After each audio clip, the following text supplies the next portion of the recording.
What's going on, people? We are Tottenham TV here, back here for another reactions video. The last one we brought you, we made some good predictions, we made some bad predictions, but we've brought out some of our old videos today, and we're going to see how well our predictions did go. And we've got a very special reaction video from a couple years back.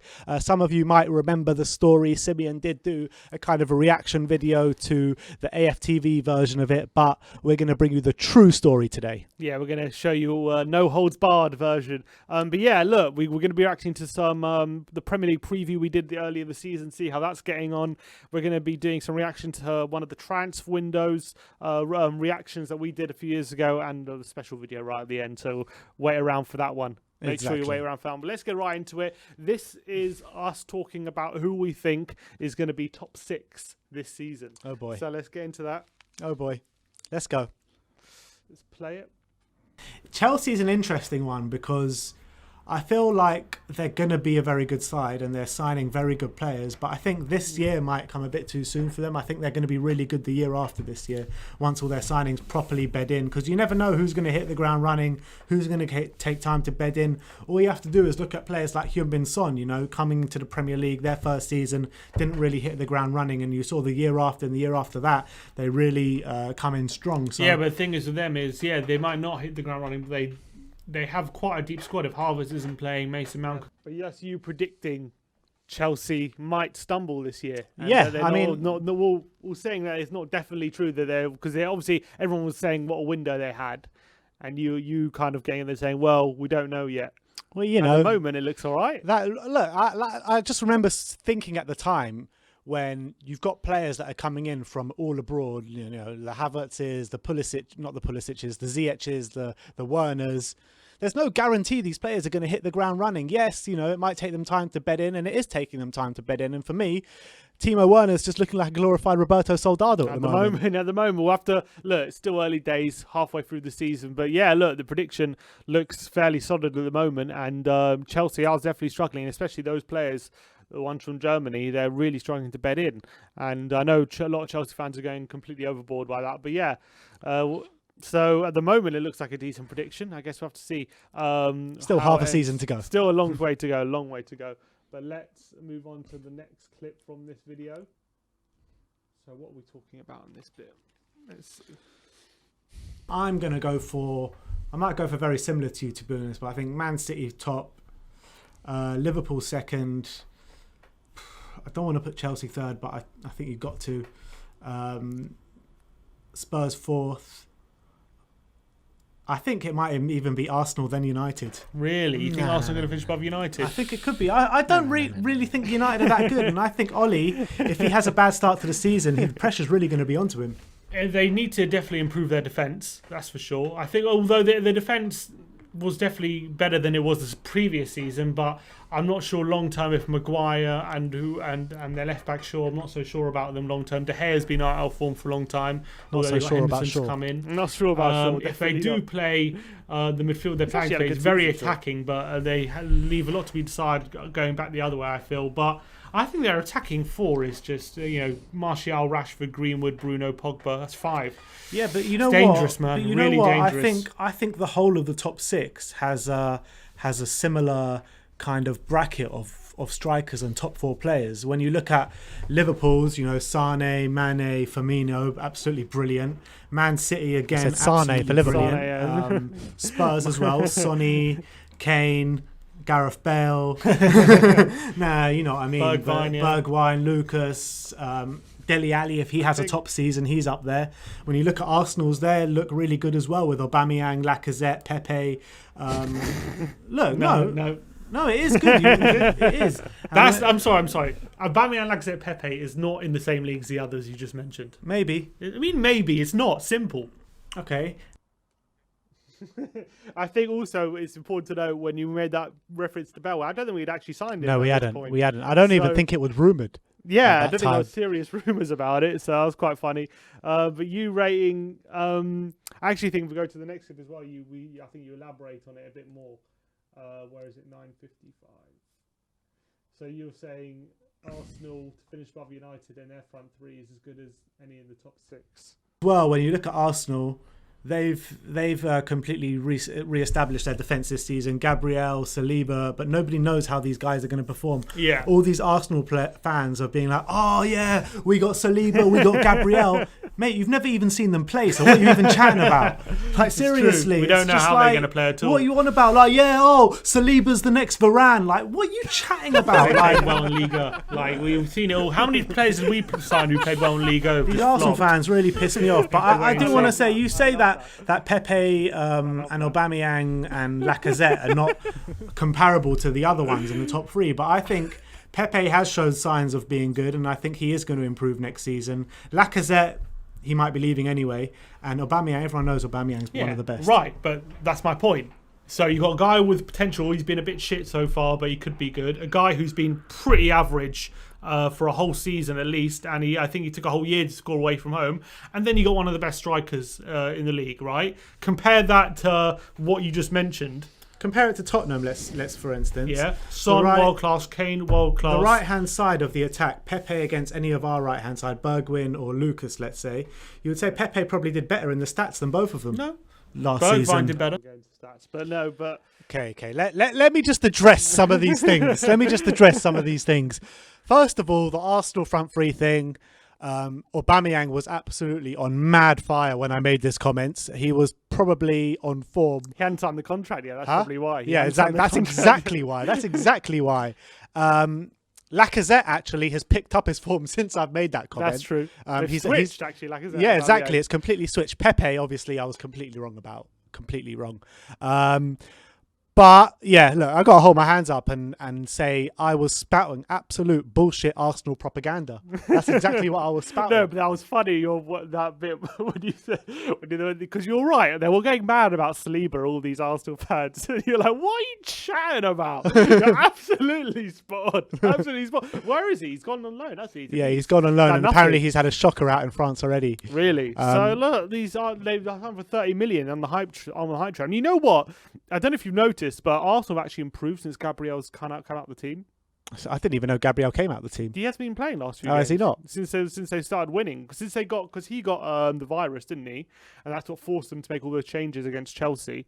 And I don't think he's played since. It's funny that with Gabriel, because all the Arsenal fans were also like, you know, when Arsenal, when someone has a slightly good performance, suddenly everyone jumps on the bandwagon. They want to take the burden off Smith Rowe. Yeah, you know, about all that kind of stuff. When Pepe dribbled it past Van Dijk, suddenly he's the best player in the world. When Gabriel had a few good games, suddenly he's the best defender in the world and better than Toby, better than this one, better than that one.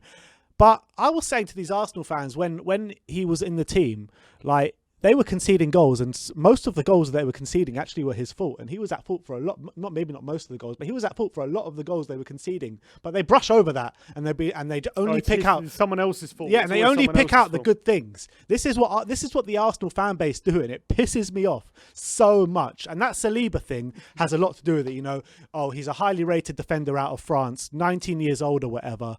But he's the next Varane. He's the next Varane only because he's French. That's the only reason why they're saying he's the next Varane. Fofana's the next Varane, if anything. You can see that. But yeah, that's quite funny. Yeah, in terms of the striker thing, I was completely way off the mark. In terms of the Saliba thing, I was bang on the money. Bang on. All right, I completely agree with that. Let's move on to, I think this is us predicting the Spurs player, or who we thought the Spurs player of the season is going to be. All right, let's go.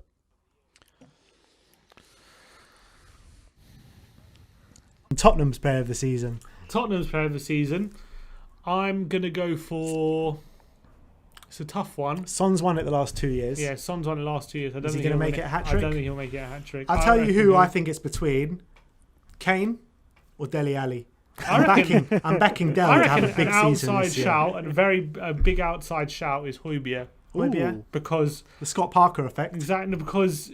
He's not going to miss a game. He's going to be very consistent, and he's going to do all the dirty work. And if we have a good season and he's a consistent fixture in the team, he could be a very big shout. Because we're going to appreciate all the work he's done for us. You know who as well, going on that logic, who else could be in there is Toby Alderweireld. Mm-hmm. Yeah, Toby's with him with a very good shout.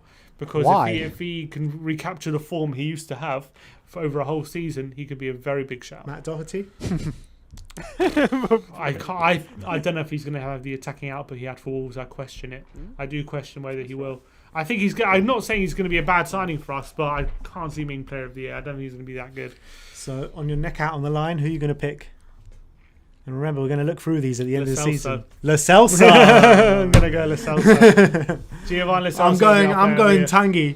Tanguy. Tanguy Ndombele. No, I'm joking. I'm going to go. I said I'm joking. I'm going to go for Harry Kane. Keep it simple. I'm going to go Lo Celso. But I think Dele is going to have a big season this year. I'm hoping so. I hope you're right. But I think Lo Celso really could weave his magic in the centre. Alright, so you had to ruin it with that Dele prediction right at the end. He's going to have a Kane's going to have player of the year, but Dele's going to have a big season. He had to ruin it with that.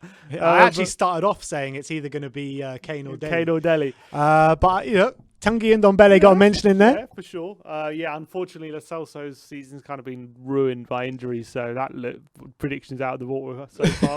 I was very weirdly dismissive of Son as well because I said no way Son could make a hat-trick. He can make a hat-trick. Maybe some people in the comments could be true about you, Sim. Yeah, maybe. I don't think that's true. But Højbjerg, I think, got a very good mention for me. I'm happy with that. I think that's coming out. It looks good at the moment. That was following on from your Højbjerg will revolutionise our midfield video. Yeah, you got to check that video out. Spot on there. I was right. Looks like I was right about Doherty so far as well. Yeah, he hasn't really done it so far. But it looks like you got to say Kane is going to be our player of the year this year. Oh, he might be player of the year for the Premier League, let alone Spurs. So he's been absolute class, and looks like your prediction is going to be spot on there. Spot on. But yeah, it's interesting to see looking back at who we thought was going to have a good season, Dele, because he was such a good pre-season, wasn't he, Dele? But hasn't really turned out. And then we predict who's going to win the League Cup. League Cup. I can't see Spurs doing anything to be honest, because I think that we're going to pay like an under-23 squad in the first 2 rounds. Don't know if we're going to make it through. I agree with you. City usually eat this one up because their substitutes are usually good enough to beat the most Premier League sides. You know what? I'm going to go for Liverpool to win it. Liverpool? Yeah, I think they're going to miss out on the title, but I still think they'll get some silverware this year. I reckon City will take it again for a third year in a row. Liverpool City final. Well, we got the City part right of the final. Yeah, but Spurs are going to do nothing this year. Spurs are going to do nothing in the Carabao this year. To be fair, had we just been drawn to Chelsea at this point?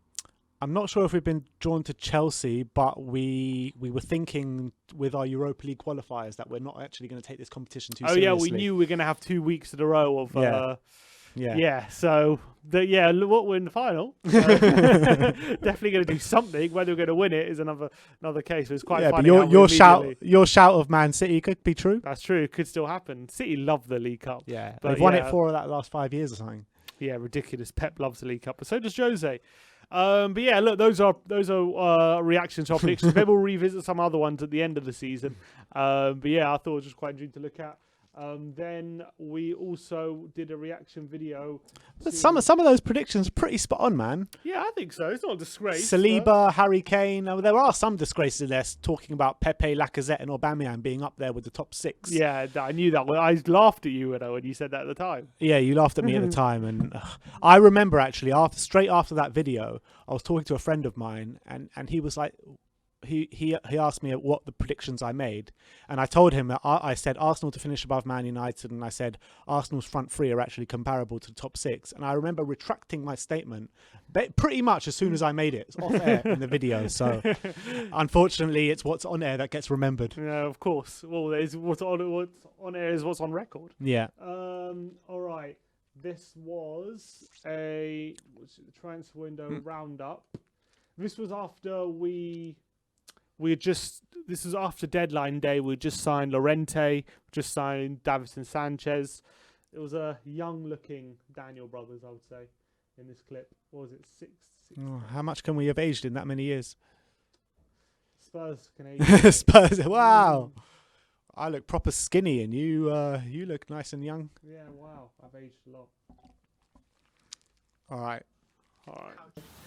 How do you think the window has gone for Spurs? What's your overall assessment? I think we've done pretty well. I'm really liking the look of our squad. I think it's the most balanced squad we've ever had in our lifetime, that's for sure. Okay. It's well balanced. It's very strong in pretty much every position. We don't have a weak position. We've got good backups in every position as well. Davinson Sanchez, I think, is going to do the world of good at the back when you're going to have the three Ajax back three of Toby, Jan, and Davinson Sanchez. Wanyama sitting in front of them, and then the attack speaks for itself. I think we've done really well. I'd probably give it a 7 out of 10. 8 or 9 out of 10 if we would have signed a pacey striker or attacking midfielder and someone like Origi. Yep. I really wanted Origi. He ended up scoring in the Champions League final. Or someone like that. True. Yeah, so all in all, I think it's been a pretty good window. I know a lot of Spurs fans that I thought it's been a bad window. Yeah. But I just don't see it. I think we've improved in a lot of positions. I think our depth is looking good. And once we get Rose and Lamela back from injury, I think we're looking like a really strong side. Rinse and repeat. I agree with you in terms of getting Rose and Lamela back there. That really improves the side. I would say it's been a decent window. I would probably give it around a 6 out of 10. I would say we've upgraded Wimmer for Sanchez. I would say Walker and Aurier is probably like for like. I wouldn't necessarily call that an upgrade, but it's a like for like. And Llorente and Janssen is probably an upgrade. But we kept Janssen. And we still kept Janssen. Wow. Didn't mention that. We have 3 strikers for the first time in how long time? Yeah, probably. since Fraser Campbell was on the bench. Probably.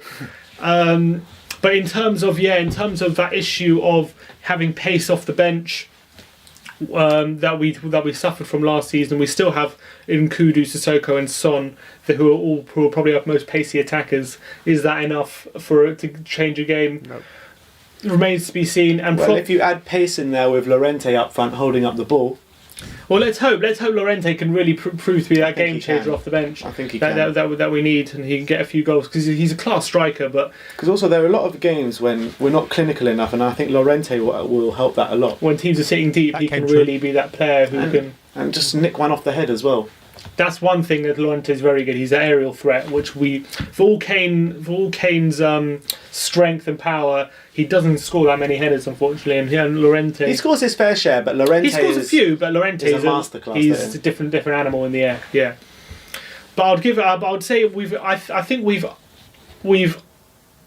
improved the squad in terms of quality, but in terms of depth, I think it's still a bit lacking. I would say.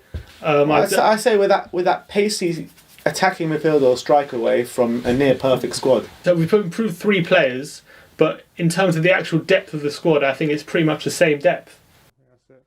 Yeah, I mean, you were probably a bit more spot on that one. Well, I said Aurier and Walker's like yeah, for like. That didn't really turn out to be true. That was definitely not true. But people at the time were calling Trippier and Walker like for like.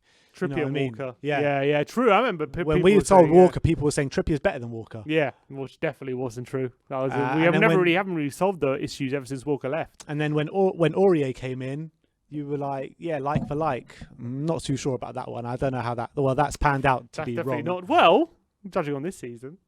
Yeah, but still. Yeah, Walker. We've never really replaced Walker, but I think at the end of that window. We didn't do enough at the end of the day because we didn't really improve on what that last season at White Hart Lane, did we? Looking back at the window, I just want to quickly say, love it.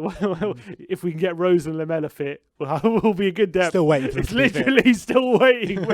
We're 2 years later, and we're still waiting for Rose and Lamela to be fit. Well, if they get fit, we're gonna have a great squad.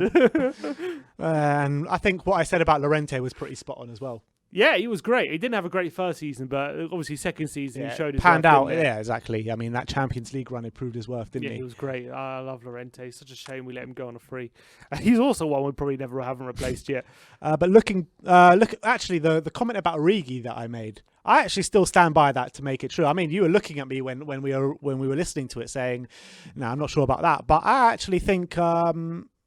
If we would have signed Origi, even now if we signed Origi, he'd be a good backup option.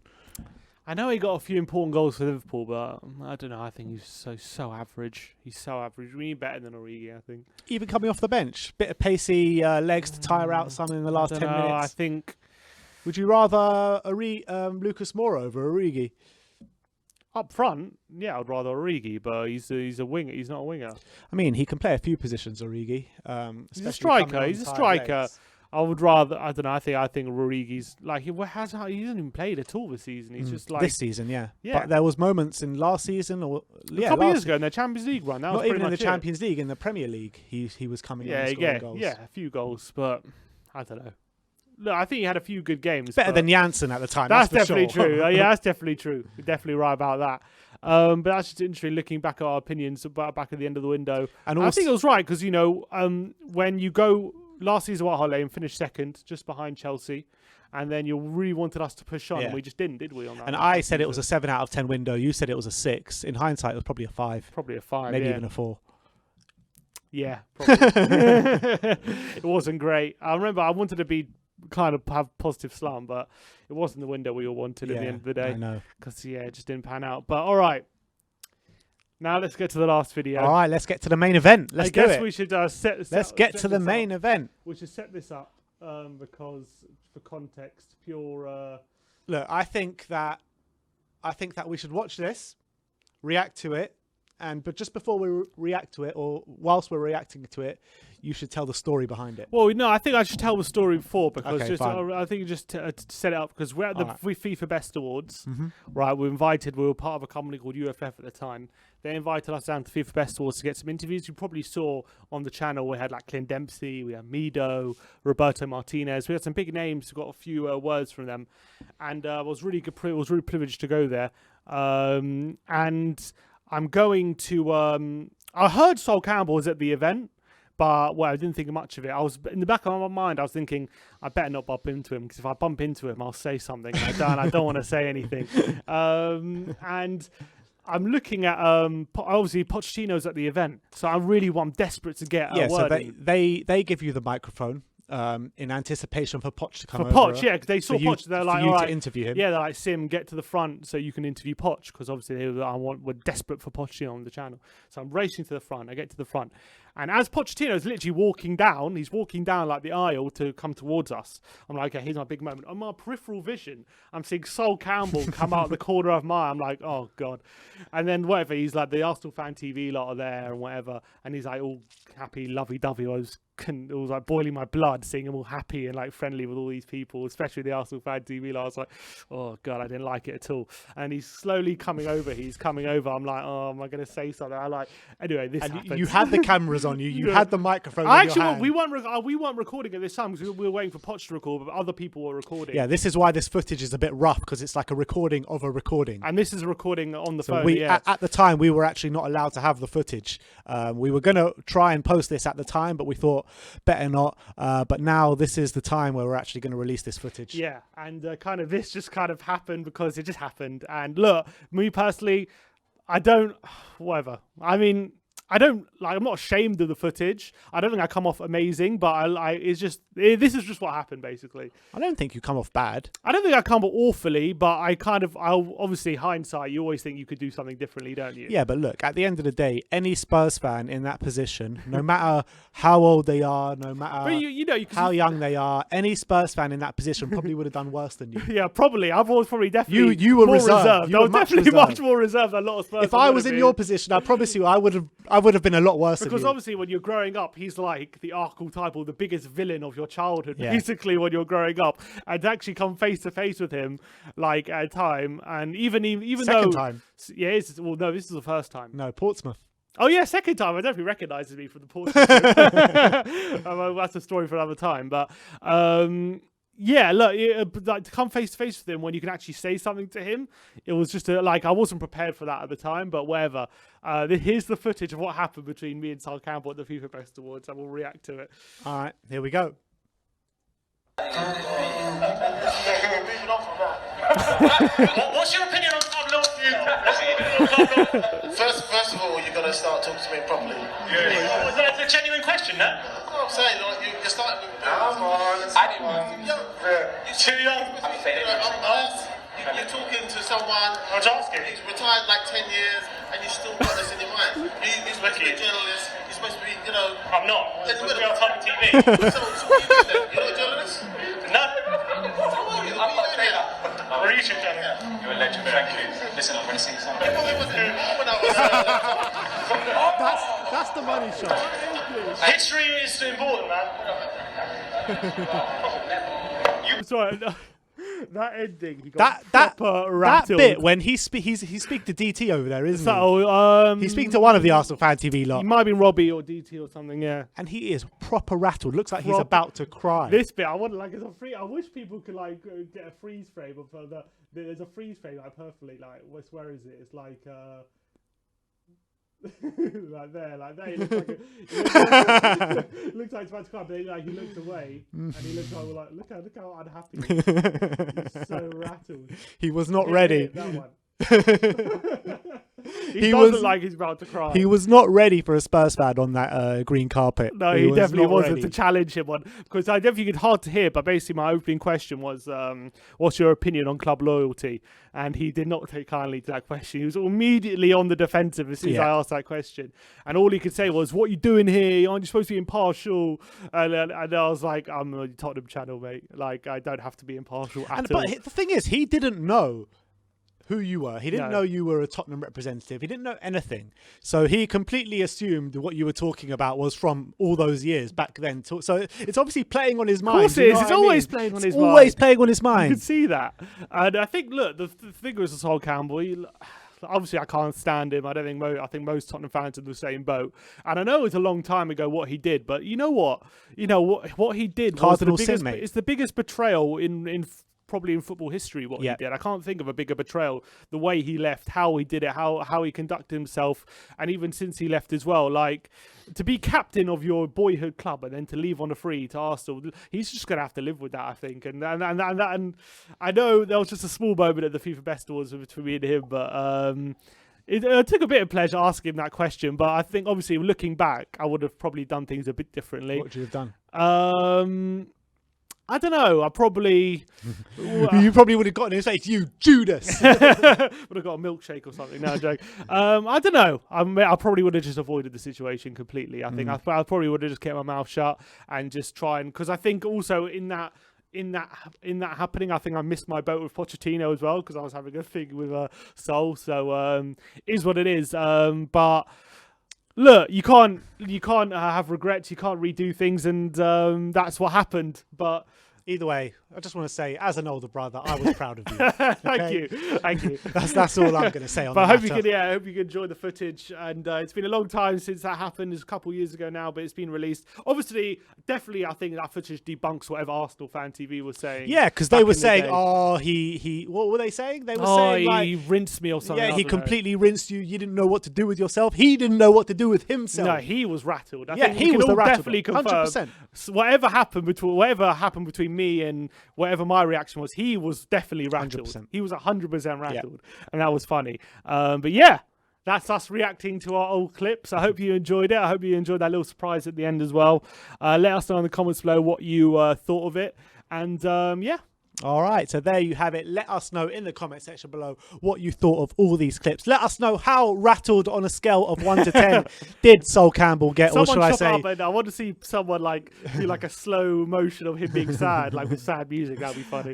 Yeah, let us know on a scale of 1 to 10 how rattled Judas did get. Let me know how much you enjoyed this video and if we should keep doing more of these in the comment section below. Like, subscribe and comment. And as always, Come on, you Spurs.